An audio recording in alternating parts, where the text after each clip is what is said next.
আসসালামু আলাইকুম বন্ধুরা। অ্যান্ড্রয়েড ফোনের ডেভেলপার অপশনের মধ্যে এমন কিছু সেটিং রয়েছে যেগুলো অনেকেই জানে না। আজকে আমি ডেভেলপার অপশনের 3টি গুরুত্বপূর্ণ দরকারি সেটিং দেখাবো: ডিভিআই, পয়েন্টার লোকেশন এবং অ্যানিমেশন স্কেল। তাহলে চলুন শুরু করা যাক।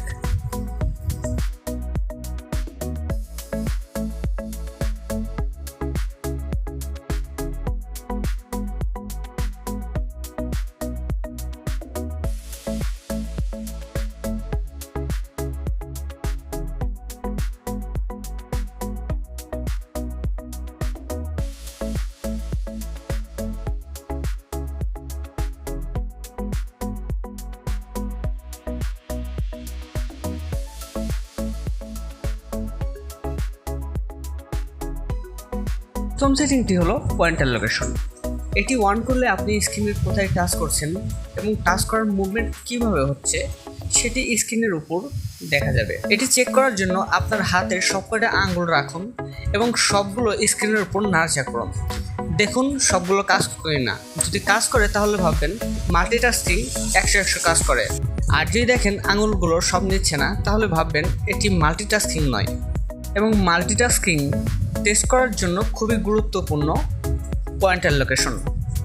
এই সেটিংটি বিশেষ করে স্ক্রিন রেকর্ডিং, টিউটোরিয়াল এবং টাচ টেস্ট করার সময় বেশি কাজে লাগে, তবে সাধারণ ব্যবহারের সময় এটি অন করার দরকার নেই। 2 নম্বর সেটিংটি হলো অ্যানিমেশন স্কেল। এই সেটিংটি ফোনের অ্যানিমেশন কত দ্রুত হবে সেটি নিয়ন্ত্রণ করে। যদি 3টি অ্যানিমেশন স্কেল 1x থেকে 0.5x করা হয় তাহলে অ্যানিমেশন দ্রুত হবে এবং ফোনের ব্যবহার করার সময় ইউআই আরও দ্রুত মনে হতে পারে। তবে মনে রাখবেন, এতে ফোনের প্রসেসরের ক্ষমতা বাড়ে না, শুধু অ্যানিমেশন দ্রুত হওয়ার কারণে ফোনটি আরও রেসপন্সিভ মনে হতে পারে। 3 নম্বর সেটিংটি হলো ডিপিআই বা স্মার্ট কুইট। এই সেটিংটি পরিবর্তন করলে ফোনের স্ক্রিন এর লেখা, আইকন এবং অন্যান্য ইউআই এর আকার পরিবর্তন করা যায়।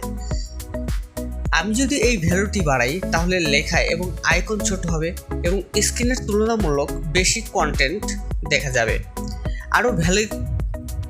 আবার ভ্যালু কমালে এগুলো বড় দেখাবে। আপনার প্রয়োজন মতো স্ক্রিনের ভ্যালু পরিবর্তন করতে পারবেন।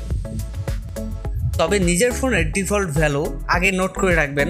বেশি পরিবর্তন করলে কিছু ইউআই অস্বাভাবিক দেখাতে পারে এবং সেগুলো রিকভার করার জন্য আপনার আগের ভ্যালুটি মনে রাখা জরুরি।